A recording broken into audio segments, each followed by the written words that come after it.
Kootu na bira taa'e maal taataati? Akkam dhuftee na bira teettu? Maal kolfita kootu na bira taa'e? Maasii godha jaarsa keeyyamu. Kootu na bira taa'e maal akka jaartii na bira teetti na naasofsiiftu? Maa gusi bira taa'aa jedhu ati bilbiluma qabate. Laaptooppii jaartii seete maal dhuftee na bira teettu ati yeroo maraan laaptooppii kana gadi oofu? Ishuma jaartiin kee malaan jaartii kee miti eeggana dhiiste. Kootu natti haasa'e maal taateeti? Hin haasa'u jaarsa kee jetteere. Kootu na bira taa'e natti. Afaanuma duwwaa haasofnaare. Baay'ee jira waan nyaata nama dhuganis kootaas. Nyaanni illee maal miti. Maalati? Maal beekasitu chillaa na goote jaarsa kiyya bara. Narraa fagaattee bara yaadaa fi qalbii. Sirraan fagaanne siitu narraa fagaate kana feesbuukuma kana olii gadi oofta maal jaarsa kiyya misi yaada iyyuu. Maal feesbuuk olii gadi feesbuuk kun cufeetiin akkatti sima eega ammaa dhufta maal yoo dhufee taa'u dhufee ijuma kana bishaan godhee ol si ilaala gas ilaala ta'uuna jalaan naalaa usta.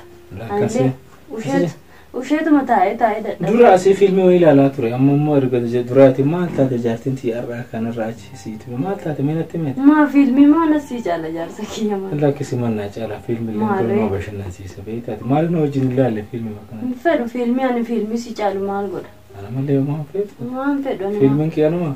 Maarree durii oguu mana xalabaa jiru kudhan natti bilbiltaan magaruu si bira dhufeera kashana goote. La ati qaalenti hina. Hayyaa ta'u kaaga jettee jaarsa kiyya. Wallahi. Gaaffii si gaafachuuf barara gaaffii guddaa takka qaban. Kanaaf ija keessa ilaalta maal na gaafachuu dammoo. Gaaffii guddaa wayii qaba. Uuma inaaffaa kan ta'an. Laa waa inaaffaa miti maal inaaffaa. Si beeka maal inaaffaa ni inaafu. Waan biraa yoo ta'e ta'uun fite. Gaaffii biraa qaba bas. Na gaafadhu jirtiti. Gaaffii garuu qajeelaan na deebisuu qaba. Sirriitti si deebisa. Gaaffiin kiyya maal seete? Maayina. Yeroo baay'ee dhiironni kun ogguu dubartoota laalanii dubartiin kun qalbii qabdii yookiin hayyuudhamoo intala safuu beektuu jedhanii hin gaafatan. Waan sanuu qabdi jedhanii hin gaafatan. Waa takka waan sanallee hafeera amma faashinii tare jedhaniidhaan maal beekaa miti ani kiyya malee kan namaan beeku. Maal mashiin jedhanii qoraturra akkamii duuba qabdii jedhu duuba qabdii. Rifeensa qabdii. Duubni kun maali mee? Duubuma duuban beektu? Hin beeku ani maal beeku? Duuba maali kaa dubartii yoo duuban qabaatiin deemsi ishiituun bareedu waan maali kana ofaa agartee kan nama biraa qaaqa mana kiyyaa nama jira. Garuu namni intala takka laallatooni akkam beekutti akka aadaatti illee mucattiin kun deemsi ishee akkamii hojiin ishee akkamii yaani ogeettiidha. Beektii goseettiidha waan akkanaa qorata.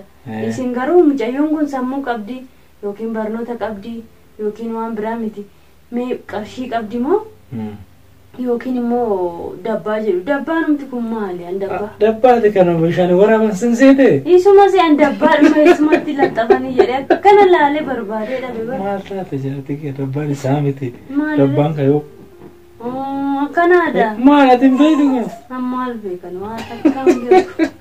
Ati amalee waan beektu jiru. Maal beekan miskiina baay'ee. Miskiina wallahi. Kanaafan si jaaladha. Garuu miskiinummaa makee kana laalee amala kee bareedaa kana laalee haasaa kee mi'aawaa kana laalee kanaafan si jaaladha.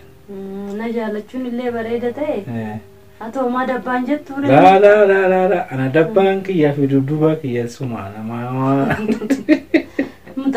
Ani dabbaa fi dudduuba jennee hin beeku. Amala kee haala amala kee haasaa kee harka kee harka mi'oofta. Kana laalee si jaaladha malee ani nama maala nama xawwaadha nama waan akkasii jedha deemu. Maal beekamu xawwaan ammaallee keeriin qabu.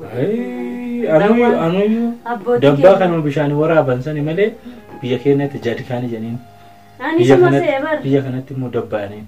Ani kana bishaan waraabasaniin beeka malee dabbaa. Anusuma se'ee barani maaluma ta'e dabbaanii waanuma dubbii qajeelaa malee an dubbii as qabaachi qabaa kana maan beeku bara. Akkasiimi? Dabbaan edaa kana. Kana. Haa ta'u kaayiga jettu. Namni dabbaa jaalatu dubbiin dhabuu jedha Oromoo. Kanaafuu kaasinuu dubbiin dhabdanii waa'ee akkanaa lafaan kaasinati. Gaaffii kana. Ana ijji kiyya dabbaan agartu. Gaaffiin kun deebii naa ta'eera immoo. Si ta'uu qaba malee. Ati gaaffii qabdan irraa. Ani gaaffii asirraa qabu. Isinoo maali warri dubartii kun dhiira amalli isaa akkamii hojiin isaa akkamii jettanii hin gaafattan. kiishni isaa guutuudha moo guutuu miti. Isin warra dubartii kun maaliif dhiira kiishni isaa guutuu ta'ee jennaan amala qabaatee dhiisee hojii qabaatee maallaqa kana eessaa fideen hin jiru. Hamma ishee maallaqa yookaan qarshii kiishni isaa guutuu argitee jennaan dubartiin dhiira tokko maaliif sanyii isaa osoo hin gaafatiin oolmaa isaa osoo hin gaafatiin eessaa akka fidee maallaqa sana osoo hin gaafatiin hayyaa nuyaasi jaluma yaatan maali isin dubartiin bara kana akkana fakkaatanii. Hedduun isaaniillee nama jiru. Hundi garuu akkana miti. Lakki dhugama jirtu dubbadhu. Dhuguma jirtu dhuguma. Dhugaa dubbachuudhaaf dubartoonni hedduun maallaqa jaallatu. Amala laalanii bifaa jedhu yaani bareedina isaa dhaabbiin isaa akkamii jedhu malee yeroo baay'ee amala hin jedhan. Hin jedhin. Ani siif ibsa kaafee. Hin jedhin.